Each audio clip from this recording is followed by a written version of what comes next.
मी doctor Sarwade आजच्या लेक्चरमध्ये तुम्हा सर्वांचं अगदी मनापासून हार्दिक हार्दिक स्वागत करतो. मित्रांनो, आजचा आपला टॉपिक आहे दृश्य नसलेल्या दृश्यात या कविता संग्रहाचा अभ्यास. मित्रांनो, पेपर नंबर 6साठी एक कादंबरी आणि एक कविता संग्रह अभ्यासासाठी आहे. यापूर्वी आपण भिन्न कादंबरीचा चिकित्सक अभ्यास आपण केलेला आहे. मी आपल्याला विनंती करतो, आवाहन करतो की आपण ती कादंबरी पूर्ण वाचून काढावी. कारण परीक्षेमध्ये जे ऑब्जेक्टिव्ह प्रश्न येणार आहेत ते कादंबरीवर आधारित असणार आहेत, कविता संग्रहावर आधारित असणार आहेत.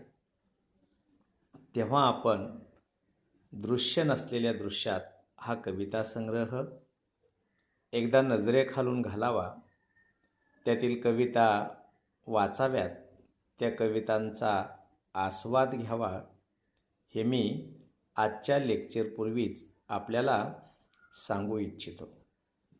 तेव्हा मित्रांनो, आणखीन एक गोष्ट मला या ठिकाणी आपल्याला सांगावयाची आहे की पेपर नंबर 6साठी आपल्याला एक प्रोजेक्टसुद्धा आहे.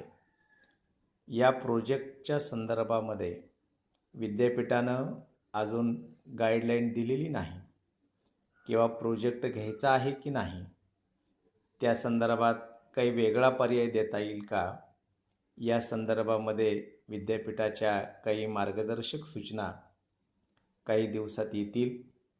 ते आल्यानंतर मी आपल्याला ग्रुपच्या माध्यमातून त्या शेअरिंग करेन. चला तर मग आजचा आपला जो महत्त्वाचा टॉपिक आहे त्या टॉपिककडे आपण वळूया. मित्रांनो, दृश्य नसलेल्या दृश्यात या कविता संग्रहाचे कवी आहेत कवी दिनकर मनवर. मित्रांनो, या कविता संग्रहाचं नावच खरं तर विचार करायला लावणारं आणि अर्थपूर्ण अशा स्वरूपाचं आहे. आपल्याला या कविता संग्रहामध्ये ज्या 58 कविता आहेत त्या 58 कवितांचं स्वरूप, त्यातला आशय, त्यातील आशयसूत्रे ही पाहावयाची आहेत. हे सगळं पाहण्यापूर्वी आपल्याला दिनकर मनवर यांचा थोडक्यात परिचय पाहावा लागेल. दिनकर मनवर यांचं कवितेबद्दलचं जे मत आहे, त्यांच्या कविता संग्रहामध्ये जो आशय व्यक्त झालेला आहे त्यावर आपल्याला भाष्य करावं लागेल. तेव्हा मित्रांनो, सुरुवातीला आपण दिनकर मनवर यांचा परिचय पाहूया. मित्रांनो, कवी दिनकर मनवर यांचं मूळ गाव नांदेड आहे.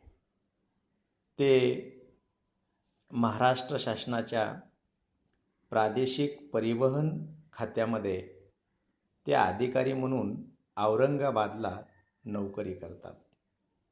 मित्रांनो, नोकरी करत करत कविता लिहिणारा हा कवी आहे. तो आजच्या पिढीतला आहे. आजच्या वर्तमानावर तो आपल्या कवितेच्या माध्यमातून भाष्य करतो आहे आणि म्हणून समकालीन कवितेच्या प्रांतामध्ये कवी दिनकर मनवर यांचं नाव फार आघाडीवरती आहे.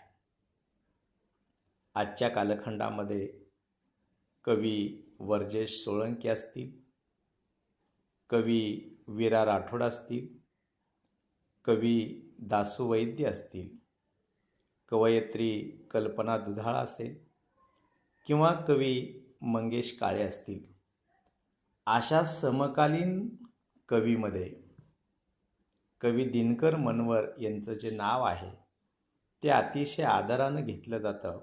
कारण त्यांच्या कवितेमध्ये एक वेगळेपण आहे, त्यांच्या कवितेमध्ये एक निराळेपण आहे. मित्रांनो, याच कवीने आणखी एक कविता संग्रह लिहिला. त्या कविता संग्रहाचं नाव होतं अजून बरंच काही बाकी. आणि त्यानंतर दृश्य नसलेल्या दृश्यात. हे त्यांचे 2 कविता संग्रह तुफान गाजलेले आहेत, प्रचंड प्रसिद्ध पावलेले आहेत. तेव्हा मित्रांनो, कवी दिनकर मनवर यांची जी लेखणी आहे, ही लेखणी लोकसमूहाला ती मूर्त रूप देते. लोकसमूहातल्या वेदनेला ती वाचा फोडते. तेव्हा मित्रांनो, दिनकर मनवर यांची कविता केवळ एका माणसावर भाष्य करत नाही, तर ती लोकसमूहाला जागरूक करते. लोकसमूहातल्या वेदनेला, यातनेला ती वाचा फोडण्याचं काम करते. आणि म्हणून दिनकर मनवर यांची कविता समकालीन कवितेला समृद्ध करण्याचं काम अतिशय चांगल्या पद्धतीनं करते, असं म्हणायला हरकत नाही. मित्रांनो, दिनकर मनवर यांनी ज्या कविता लिहिल्या, त्या कविता संग्रहाला अनेक पुरस्कार प्राप्त झालेले आहेत. राज्य शासनाचा राज्य वाङ्मय पुरस्कार त्यांना प्राप्त झालेला आहे. यशवंतराव चव्हाण पुरस्कारसुद्धा त्यांना प्राप्त झालेला आहे. साने गुरुजी कृतज्ञता पुरस्कार दिनकर मनवर यांच्या कविता संग्रहाला मिळालेला आहे. तेव्हा मित्रांनो, एक समाजमान्य असलेली त्यांची कविता आहे, शासनमान्य असलेली त्यांची ही कलाकृती आहे. तेव्हा असा कवी आज आपण अभ्यासणार आहोत. अशा कवीच्या कविता आपण अभ्यासणार आहोत. त्यांच्या कवितेचं स्वरूप आपण पाहणार आहोत. मला या ठिकाणी एक गोष्ट प्रकर्षानं सांगावीशी वाटते, ती सांगितलीच पाहिजे. कारण दिनकर मनवर यांच्या दृश्य नसलेल्या दृश्यात या कविता संग्रहातली एक कविता, की ज्या कवितेवरती प्रचंड गदारोळ झाला. दिनकर मनवर यांच्यावर निषेध मोर्चे काढण्यात आले. दिनकर मनवर या कवीला बदनाम करण्यात आलं. दिनकर मनवर यांच्या विरोधामध्ये महिला आयोगाकडं तक्रार करण्यात आली. तेव्हा अशी कोणती कविता होती की त्यांच्या कवितेवरती आक्षेप घेण्यात आले, तक्रारी करण्यात आल्या? तर मित्रांनो, दिनकर मनवर यांची पाणी कसं असतं, कवितेचं नाव आहे पाणी कसं असतं, ही त्यांची कविता प्रचंड वादग्रस्त ठरली. काय आहे कविता आणि त्या कवितेतला आशय काय आहे? तर आदिवासी समूहातल्या किंवा आदिवासी समाजातल्या स्त्रियांच्या इज्जतीवर, स्त्रियांच्या आबरूवर भाष्य करणारी ही कविता आहे. आणि ही कविता जेव्हा अभ्यासक्रमामध्ये समाविष्ट होते, ती कविता जेव्हा आदिवासी समाजातले विद्यार्थी विद्यार्थिनी वाचतात, तेव्हा त्या कवितेच्या माध्यमातून त्यांची मानहानी होताना दिसते. आणि म्हणून आदिवासी समूहातल्या काही लढवय्या नेत्यांनी दिनकर मनवर यांच्या विरोधामध्ये तक्रारी दाखल केल्या. आणि शेवटी मुंबई विद्यापीठानं त्यांची ही कविता अभ्यासक्रमातून वगळून टाकली. मित्रांनो, एवढं सगळं झाल्यानंतरसुद्धा काही जणांनी राज्य महिला आयोगाकडे तक्रारी केल्या. दिनकर मनवर यांनी आपल्या कवितेबद्दलची भूमिका स्पष्ट करूनसुद्धा लोकांचं समाधान झालं नाही. आणि मग शेवटी दिनकर मनवर यांनी माफीनामा सादर केला, लोकांची माफी मागितली आणि सांगितलं की इथून पुढं माझ्या कवितेच्या माध्यमातून अशा प्रकारचं भाष्य होणार नाही. तेव्हा मित्रांनो, एका कवीवरती कविता लिहून झाल्यानंतर अशा प्रकारची बदनामी येऊ शकते. तेव्हा जर बदनामी झालीच तर कवीची भूमिका ही स्वच्छ असायला पाहिजे. जी चूक घडलेली आहे त्या संदर्भामध्ये माफीनामा देण्याची तयारीसुद्धा असली पाहिजे. याची प्रचितीसुद्धा या कवीच्या वागण्यातून, त्यांच्या बोलण्यातून आपल्याला दिसून येते. हा झाला कवीचा परिचय. आता आपण पाहणार आहोत की दृश्य नसलेल्या दृश्यात या कविता संग्रहामध्ये ज्या कविता आहेत त्या कवितेचं नेमकं स्वरूप काय आहे. तर मित्रांनो, प्रस्तुत कविता संग्रह की ज्याचं नाव आहे दृश्य नसलेल्या दृश्यात, हा कविता संग्रह 2014 साली प्रकाशित झाला. या कविता संग्रहामध्ये एकूण 58 कविता समाविष्ट आहेत. या कविता संग्रहातल्या काही कविता छोट्या आहेत, काही कविता या मोठ्या आहेत. मग या कविता संग्रहामध्ये नेमकं काय आहे, तर आपल्याला सर्वांना माहिती आहे. आपण FC या पेपरच्या माध्यमातून जागतिकीकरण म्हणजे नेमकं काय हे आपण सविस्तर पाहिलेलं आहे. 1991 नंतर संपूर्ण जगामध्ये जागतिकीकरणाचं धोरण आलं. आपल्याकडं ते 1991ला आलं आणि जागतिकीकरणाचं धोरण स्वीकारल्यानंतर अख्खा मानवी समूह, अख्खा मानवी समुदाय हा भयग्रस्त आणि अस्तित्वहीन झाला.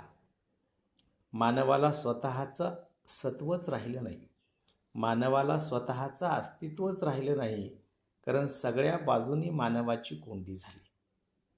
मुठभर लोकांच्या हातामध्ये सुख आलं, पण बाकीचे जे लोक आहेत, उर्वरित जे लोक आहेत, ते मात्र सुखापासून वंचित राहिले. आणि ही जी मानवी समुदायाची जी दुखरी बाजू आहे, मानवी समूहाची ही जी दुःखाची बाजू आहे, ती बाजू कवी दिनकर मनवर यांनी या प्रस्तुत कविता संग्रहातून अतिशय नेमकेपणानं, अतिशय स्पष्टपणानं मांडलेली आपल्याला दिसून येते. तेव्हा मित्रांनो, कवी दिनकर मनवर यांच्या कविता संग्रहाचं जे नाव आहे ते मोठे अर्थपूर्ण आहे. तुम्हाला, आम्हाला ते विचार करायला भाग पाडणारा आहे. तेव्हा दिनकर मनवर यांची जी कविता आहे ती कविता विशेषतः महानगरी जीवनावर ती भाष्य करते. महानगरातल्या मानवावर, महानगरातल्या मानवाच्या प्रश्नावर विशेषतः ती भाष्य करते आहे. तेव्हा मित्रांनो, कवी दिनकर मनवर यांच्या प्रस्तुत कविता संग्रहामध्ये जी दृश्य आहेत ती ही सगळी दृश्य नसलेली आहेत. कारण कविता ही शब्दातून साकार होत असते. कविता संग्रहात तुम्ही म्हणाल की सगळी दृश्य आहेत की काय, म्हणजे आपल्याला कविता संग्रहाच्या माध्यमातून चित्रसुद्धा पाहायला मिळतील की काय, तर तसं अजिबात नाही. तर प्रस्तुत कविता संग्रहामध्ये जी दृश्य आहेत ती दृश्य नसलेली सगळी दृश्य आहेत. कारण दृश्य म्हटलं की ते आपल्याला प्रत्यक्षात दिसत असतं, आपल्या नजरेला, आपल्या दृष्टीला ते दिसत असतं.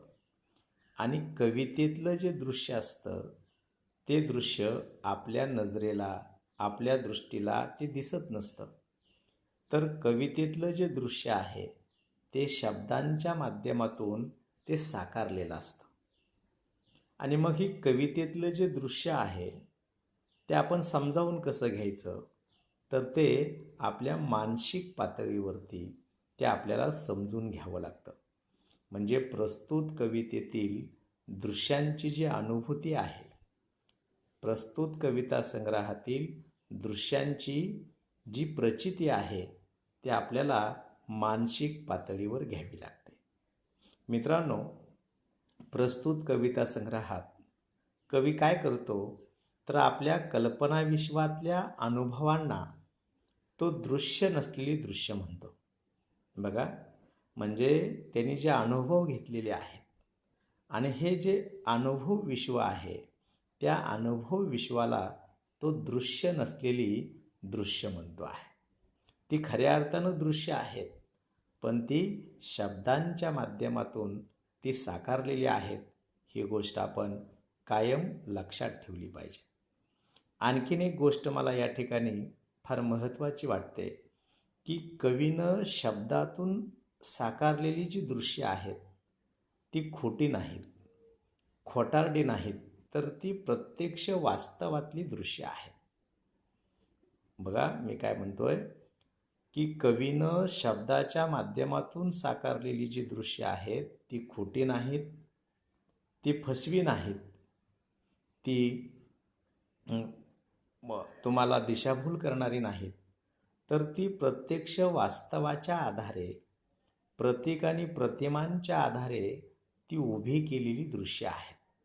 फक्त ती शब्दांच्या माध्यमातून उभी केलेली आहेत. ही गोष्ट आपण कायम लक्षात ठेवावी.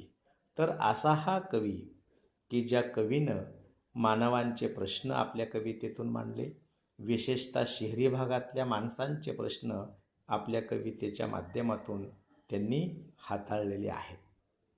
तेव्हा मित्रांनो, आजच्या लेक्चरमध्ये आपण कवी दिनकर मनवर यांचा परिचय पाहिला. कवी दिनकर मनवर यांची कविता नेमकं काय सांगते, कोणत्या विषयावर भाष्य करते, त्यांच्या कवितेमध्ये नेमकं काय आहे, याविषयीची माहिती आपण आजच्या लेक्चरमध्ये पाहिली. यानंतरच्या लेक्चरमध्ये आपण त्यांच्या कविता संग्रहातली जी आशयसूत्र आहेत, ज्या 58 कविता आहेत, त्या कविता संग्रहातली जी मुख्य आशयसूत्र आहेत ते आपण पाहणार आहोत. तुर्तास इथेच थांबूया. धन्यवाद.